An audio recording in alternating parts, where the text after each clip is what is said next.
Gibbous, a short story, written by Felipe Bautista. Friedrich, sadly, could not help himself. Like Don Quixote, he'd read so much that all he perceived around him changed before his eyes.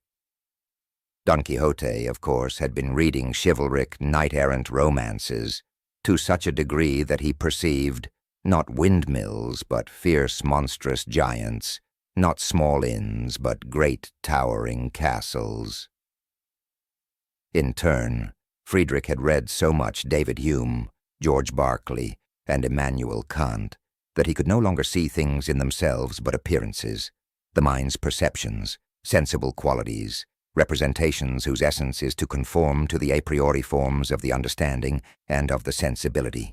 Friedrich was intimately, yet somewhat distressingly, conscious that he swam in a sea of appearances, a sea of the mind's perceptions, perfectly cognizant of the fact that everything he could, or did, perceive has precisely the same status as what one perceives when looking at a Rorschach ink splash, namely, perfectly cognizant that he never encountered things in themselves, but only the mind's inherent perceptions, the mind's own doings. Outside, the moon shone high above, a waning gibbous. Friedrich felt quite overwhelmed by all he'd read. He fully realized that not only the moon was an appearance in the mind, but all apparent phenomena, too. It was a relatively calm midsummer's night. The winds blew irreparably gently, yet Friedrich, finding that he could not sleep, resolved to go out for a walk beneath the moon's light. The streets were calm and quiet. It was 2:04 in the morning. Friedrich had in his headphones, listening to an audiobook version of Kant's first critique, processing all that Kant therein wrote. Even if we could bring our intuition to the highest degree of clearness, we should not thereby come any nearer to the constitution of objects in themselves. We should still know only our mode of intuition, that is, our sensibility. We should indeed know it completely, but always only under the conditions of space and time, conditions which are originally inherent in the subject. What the objects may be in themselves would never become known to us even through the most enlightened knowledge of that which is alone given us, namely, their appearance. Neither bodies nor motions are anything outside us. Both alike are mere representations in us, and it is not, therefore, the motion of matter that produces representations in us. The motion itself is representation only, as also is the matter which makes itself known in this way, etc. Friedrich, as he walked, looked up at the moon, whose beauty irremediably tormented him, aware that the moon that he perceived was not remote from him, but as bound up within his soul as his own thoughts and deepest passions, that apparent moon being only a representation in him, not anything in itself. He remembered Berkeley's words, as he wrote in his essay towards a new theory of vision. A man born blind, being made to see, would at first have no idea of distance by sight. The sun and stars, the remotest objects as well as the nearer, would all seem to be in his eye, or rather in his mind. The objects, intromitted by sight, would seem to him, as in truth they are, no other than a new set of thoughts or sensations, each whereof is as near to him as the perceptions of pain or pleasure, or the most inward passions of his soul. For our judging objects, provided by sight, to be at any distance, or without the mind, is entirely the effect of experience, which one in those circumstances could not yet have attained to. As he gazed up towards that waning gibbous, Friedrich was invincibly aware that that moon was no other than a new set of thoughts or sensations, as near to him as the perceptions of pain or pleasure, or the most inward passions of his soul. I walk in an interminable dream, Friedrich then uttered silently to himself, aware that, no matter how far he ran, no matter to what extent he voyaged, he could not possibly escape the scope of his own consciousness, realizing that the essence of life is a solipsistic dream, where the mind constantly weaves appearances and then plays a trick on itself by convincing itself that those appearances are things in themselves that do not depend upon being perceived for their existence, though actually their essence, the essence of appearances, entails their dependence on and conformity to the a priori forms of sensibility and understanding, such that, were there no sensibility and no understanding, there would be no apparent moon, no apparent phenomena, no apparent anything. What the objects may be in themselves would never become known to us even through the most enlightened knowledge of that which is alone given us, namely, their appearance. Friedrich also knew that he could never be certain if there did exist things in themselves or other minds outside his own, because he was aware that he could only know appearances, representations, not things in themselves and not other minds in themselves. In a word, Friedrich was aware that if there were transcendent entities, for example, things in themselves or other minds, he could not possibly know this, since he could not venture beyond the sea of his own mind's proper Vorstellungen, viz., representations. Even if there were other minds, Friedrich realized, none would be capable of interacting with the others, nor of knowing of the other's existence, since each mind essentially is limited to its own inherent representations, since each mind is only the generality of its own immanent activities, since each mind is essentially a solipsistic dream, only for itself. Friedrich realized that even the philosophical systems of philosophers, idealist or realist, were only appearances, representations, such that those philosophers which he so thoroughly studied, Kant, Fichte, Berkeley, Hume, Maimon, Leibniz, etc., were only part and parcel of his dreaming, not independent entities, but notions in his solipsistic dream, ideas arising in the solipsistic dreamscape, the mind's own creations.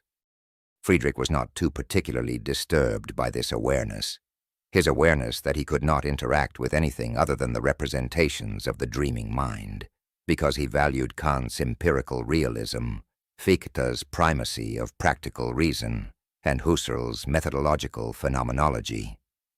Kant's empirical realism taught him that transcendental realism is not a necessary criterion of truth. Fichte's primacy of practical reason taught him that it is not necessary to prove the constitutive existence of transcendent entities, and that it is sufficient to show the regulative validity of other minds and of an external world. And Husserl taught him that it is not even necessary to consider the existence of transcendent entities to rigorously analyze consciousness qua consciousness. Friedrich conceded that neither by empirical means, a posteriori, nor by reasoning, a priori, could he prove the constitutive existence of other minds or of mind-independent things in themselves. Not a posteriori because experience is limited to appearances, not a priori because it is not necessary that other minds or mind-independent things in themselves exist, it being possible that all that ever does, did, or will exist is oneself, viz., one's own mind and its inherent processes. Friedrich had no choice but to be, therefore, a lucid dreamer, one awoken from dogmatic slumber, to recognize that, venture wheresoever he may, the dream cannot possibly be awoken from. Though the moon way up above seemed independent and remote from him, Friedrich knew it was bound up intimately in his soul, that it was a pattern arising within and qua himself, that moon being appearance and not thing in itself. The silence of the night, like the gibbous up above, waned, waned, and waned, as increased a loud and thunderous roar coming from the south. Incidentally, Friedrich was walking south as this loudness increased. Finally, Friedrich noticed the source of this thunderous roar, a humongous elephant, racing, nay rampaging, directly towards Friedrich, flipping over cars on its way towards him. Against his will, seemingly, time suddenly slowed down, and Friedrich saw everything in slow motion around him. Car parts flying in the air, that menacing elephant racing towards him, his own fight-or-flight response to all of this, etc. But his thinking did not slow down, such that he was able to contemplate about the sudden slow motion of things. even though he could not, by his own efforts, bring himself to move any faster, just like one in sleep paralysis who wants to but cannot move his body. Like one in sleep paralysis who tries by all his efforts to move his body when he cannot. Friedrich now struggled with great toil to bring his motions back to normal speed. Yet, though he struggled, he could not manage it.